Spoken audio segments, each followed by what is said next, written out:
Hello, my name is Gene Bannister, and we have a historiography presentation over anthropology and the cultural turn. Anthropology, of course, is the study of human society and human behavior.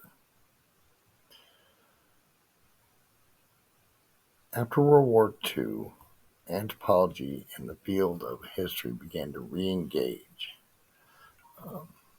creating a new synthesis of methodology in approaches to history, gone were some of the old ways of looking at history, and we start looking at history from a more nuanced way of looking at things. History is not just big events in a vacuum. There are the human element to it, and anthropology brings that to us. Now, the first reading that we covered this week was from Clifford Geertz, the well-known American anthropologist. I looked for a photograph of him from his younger days when the reading we had this week was set, but this is the best I could do of him later in his career. Well-known anthropologist that was influential not only in the field of anthropology, but also in sociology, religious studies, and history. Known for the thick description in which a scholar kind of peels back the different layers and examines their significance to a human behavior. Here are some of the works from Clifford Geertz showing that he was such a very prolific writer. But the writing that we're covering this week is over the Balinese cockfight. He starts with a very humorous anecdote about his wife and himself arriving in Bali in 1958 and then proceeding to attend an illegal cockfight event, fleeing from the police. And after that humorous introduction, he begins to peel back those different layers of the cockfight and what it is, what its significance are for the individuals, for society in a whole, the community. The Tajin, or the cockfight in Bali, has a long, very nuanced history, and it shows it's very much embedded in the culture. This is one of the things that we get from Geertz is this thick description of events and activities, and we can apply that in the field of history because we're not just looking at, for instance, a specific episode within history, but we're looking at the different layers of that. What caused the event? Where were the influences on the event? How does the human behavior and human culture influence that event? Next, we're going to move on to the rise of cultural history.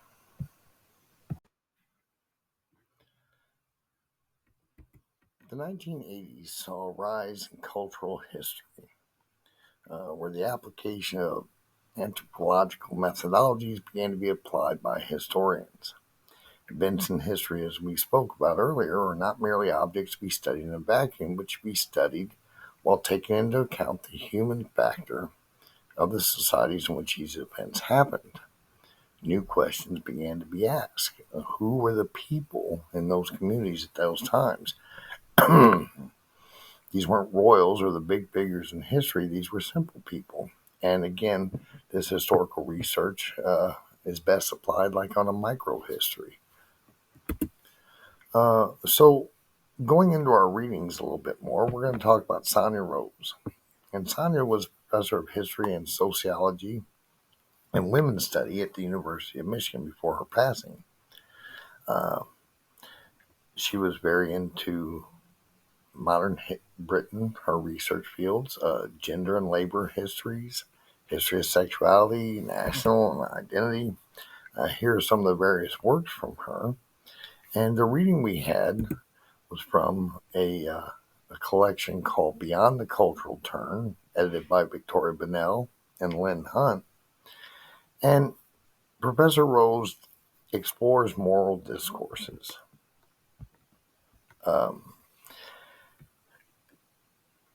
She's particularly interested in the upticks of what she calls publicly articulated apprehension about sexual morality. And she works in her writings with the concepts and works of previous sociologists to ask questions about these bouts of moral outrage that are actually insecurities of society lashing out amidst times of war or other social upheaval. And here's a nice little quote. This way of thinking about morality suggests that outpourings of moral discourse occur in periods in which the issue of community identity has been especially significant. They mark the times when questions about community or national solidarity or homogeneity become highly charged.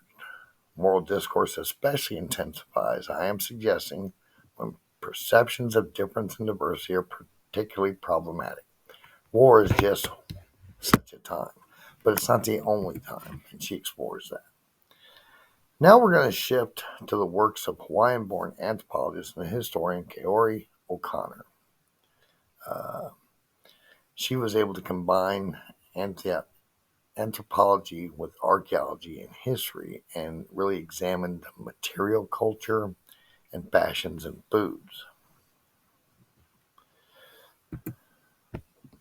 Now, before her passing, she was very well known because having research fields like that about textiles and the fashion industry and different foods, she was been invited before her passing on lots of shows that revolved around fashion and food, bake-offs and fashion runway shows. The selection we're reading from her covers the 1927 The King's Pudding, and I picked this image for this slide here showing a pre-made, pre-packaged box of King George Christmas pudding. I don't know if the recipe matched the 1927 one that we read about, but this is an example of what their dessert looks like. And again, as I explored the net looking for information about it, there were tons of varieties and recipes, and as you see on this slide up here, you show the ceramic bowl that's already pre-made with it. It's pretty neat little history.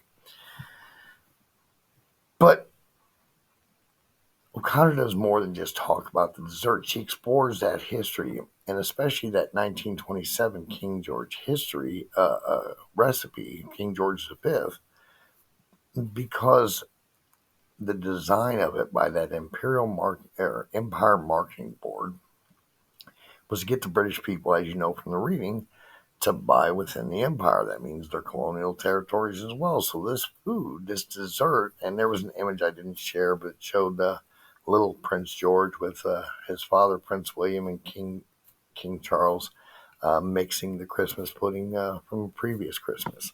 Again, this is a tradition that's still embedded in British culture, and we can learn a lot about history and the culture by examining these sorts of things. Here are some additional works from O'Connor showing the diversity. And again, these are the histories of simple things.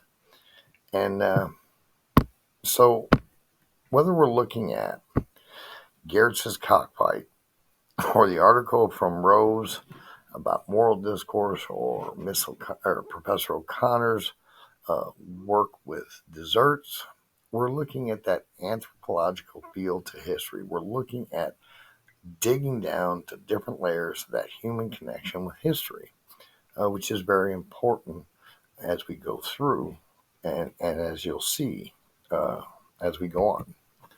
This brings us to the questions that I'd like to pose for the class for this week. How does Geertz utilize the concept of thick description in his narrative? And how is that something we can apply to history? What types of sources? And I'm very interested in sources because it's very important to me that when I move forward with my research and what others do, we take into account what kind of sources we're utilizing. How does she utilize those sources in her analysis of moral discourse?